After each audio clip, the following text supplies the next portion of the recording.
Is it just a coincidence that the final night of International Moth Week was exactly 1 week before the first blue moon in 3 years? Probably.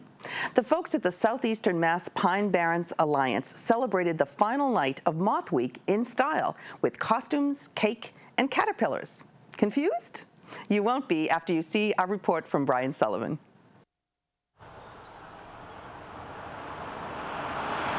What better way to celebrate the culmination of National Moth Week than to have a moth ball? And that's just what they're doing here at the Pine Barren Alliance headquarters right along the Eel River in Plymouth.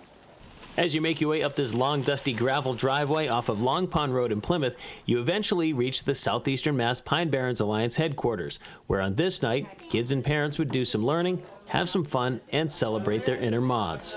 Before this night, I didn't know there was such a thing as an inner moth, but after being here for just a few short minutes, it didn't take too much to convince me. Tonight is going to be full of fun, especially for children. We have a number of activities planned. We're going to have a face painting, so everyone who comes will end up looking like a moth.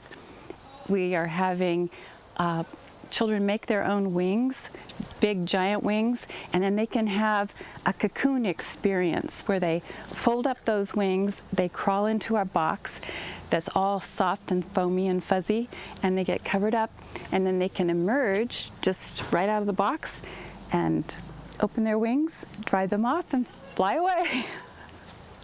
For all the fun being had, there was still a serious message. There are 182 species of moths in the area that are endangered. Most people can't tell the difference between any of them, and Charles Heller hopes to change some minds. For people to lump all moths together as being bad, eating their sweaters or wrecking their trees, we hope to single out a few species tonight that we can show people, teach people about these moths and how they fit into the ecology. We actually got to see some of these moths before they became moths. This big green one is the Cecropia and was the toast of the party. They even made a cake celebrating it. This is the peppered moth. It camouflages itself to look like a twig.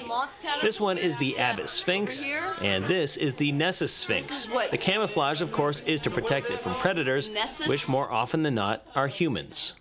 Light pollution is the #1 killer of moths, and turn off those dumb bug zappers. They don't really work on mosquitoes anyway, and the numbers of creatures they kill are they're really very destructive. So, what's the final takeaway? Before you squish, think.